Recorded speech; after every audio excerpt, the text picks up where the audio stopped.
Picture this. You walk into a store looking to buy a fragrance that somebody told you smells absolutely amazing. So when you get to the fragrance counter, you smell this fragrance only to realize that you absolutely hate it. Then you think that the person that told you that it smells good either is full of lies or their nose just doesn't work. Well, that leads into the first habit that you should get into, and that is don't take the opinion of everybody else as if it's gospel. Now, don't get me wrong, a suggestion from a friend or a YouTuber isn't a bad thing, but what you have to understand is just like with food, what you may like may actually be horrifying to them. So you gotta kind of flip the perspectives and think of it as if you were in their position. Also, you have to understand that each person's skin reacts differently with each fragrance. For me, a lot of people say that something like Creative Ventus just does not have good performance, but on my skin, I get easy 8 to 10 hours of protection and longevity, while other people may not have that. Also, the smell of a fragrance on paper is vastly different most of the time than it will be on your skin because it reacts so differently.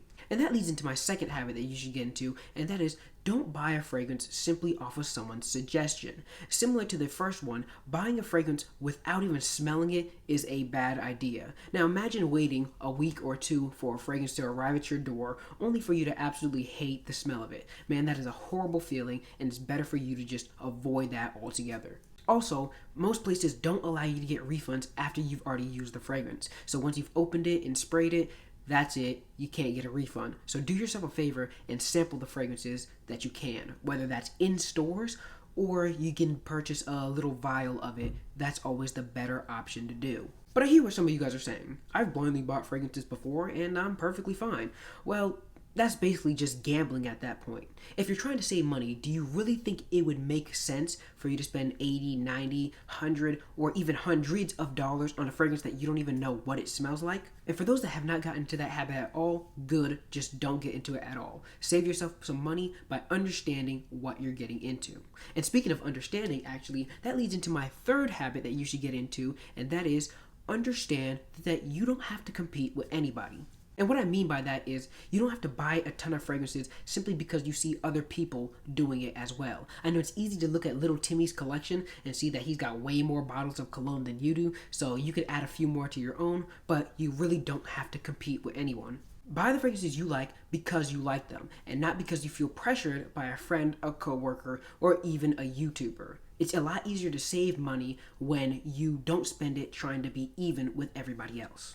And that leads right into another habit that you should get into, and that is knowing when you have enough fragrances. I know because you haven't bought a fragrance in like 6 months, you think you need to add another one to your collection. But ask yourself, before you buy this, do you think that you're really going to use all the fragrances that you currently have? Now, this doesn't apply to people that have less than 10 fragrances because 10 fragrances can really last you a lifetime. This also does not apply to people that are content creators or collectors. But if you're a collector, I would tell you that you don't need every single fragrance in every category. So you don't need all of the blue fragrances. Maybe 1 or 2 would be fine. That way you're not overflowing your collection with repeats of stuff that just do the exact same thing. So I would suggest replacing one every time you buy a new one. So before you spend another $100+ on the new YSL wire fragrance that I heard is not really the greatest thing, I would suggest that you really think about it before you buy it. And that leaves us with the last habit that you should get into, which is actually the first habit you should get into,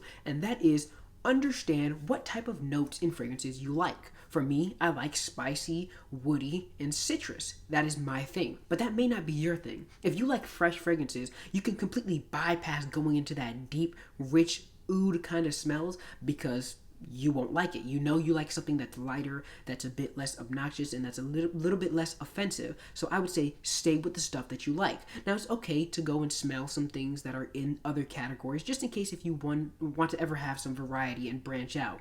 But you know that something like Hugo Boss's Oud Saffron, you know that you're not going to like that. So stay away from the stuff that you know you won't like and stay by the stuff that you know you do like. That will make it where all of the other habits, even if you do them, like let's say you blind buy a fragrance, even if you do that, you're going to save yourself a lot more money knowing that you can stay away from Dior Sauvage Elixir or Hugo Boss Oud Saffron. So buy what you know you will like and you'll save yourself a ton of money.